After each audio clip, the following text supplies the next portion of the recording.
zahvalim svoj porodici.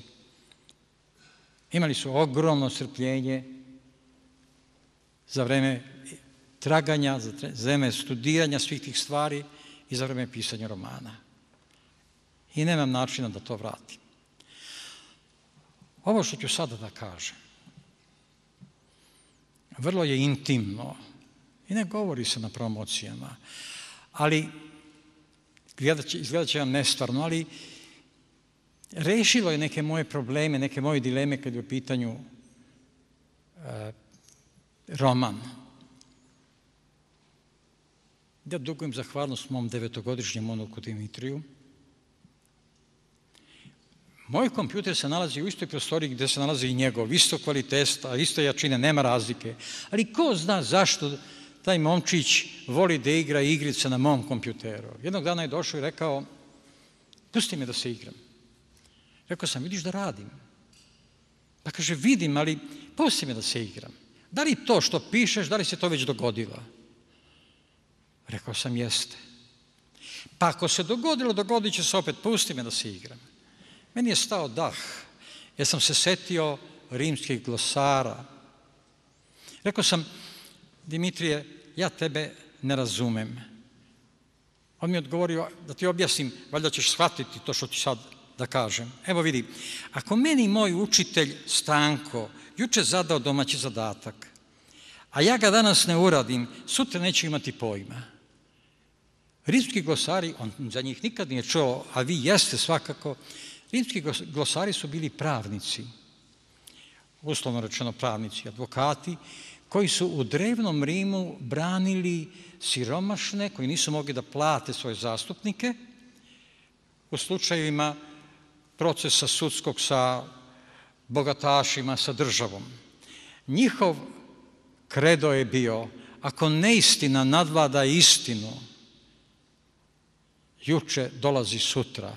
Ako povežete tu mudrost rimskih glosara jednim lukom do rečenice 9-godišnjeg dečaka sa najčistijim srcem koji može da ima dete, odjedanput dođete u suštinu našeg života. Kako će naši mladi danas krenuti u neke divne avanture života koje će im život pružiti i koji im pruža da pokažu svoje mogućnosti, ako ne znaju svoju istoriju, ako ne znaju gde su im koreni, koliko su ti koreni duboki, ako nisu ponosni na te korene, kao što sam ja, kao što ste vi ponosni na njih. Naravno, moram da se zahvalim gospođi Tanji Bošković, a vidim da znam da će još jedan odlomak da pročita. Sjajno je to odradila. Kada me gospođa Dereta pitala, a koji hoćete odlomak da pročita, rekao sam, meni je sve jedno. Gospođa Bošković će pročitati svaki odlomak sjajno. Dok sam slušao ovo što je čitala, pomislio sam, Bože, jesam li ja stvarno napisao te reči? I da završim, kako je knjiga došla u štampu. To nije uobičajeno u našoj zemlji. Ja sam spakovao, prvo kad sam napisao roman, osam kod svog prijatelja da to ukoriči, Željka, to je uradio, spakovao i poslao poštom agenciji Dereta, ateljevu Dereta, u kome nikoga nisam poznavao. I da malo još navedem, Dereta je od stana gde ja stanujem daleko 10 minuta laganog hoda. Ja sam to poslao poštom. Jedne subote, u ponedeljak se javila gospođa Dijana Dereta i rekla je ovako, a to nije uobičajeno ponašanje za našu sredinu. Hvala vam što ste se odlučili za naš atelje. Ja idem na put, čim se vratim, javit ću se. U našem izdavaštvu to idem na put, pa čim se javim, javit ću se, to je otprilike 9 do 15 meseci čekanja, ako se uopšte izdavač javi. 7 dana kasnije zvoni telefon i javlja se gospođa Dereta i kaže, dođite da potpišemo ugovor. Onda to ostanete bez reči. Tih 7 dana je uključivalo sledeće, da urednik izdanja malo čas ste ga čuli, pročita rukopis, da gospođa Dereta pročita rukopis, da sednu, da se dogovore i da odluče da se štampa knjiga. Ja sam naravno otišao i sad još nešto, i za mene nekih, a to je najvažno, 10 knjiga. Nikada nisam video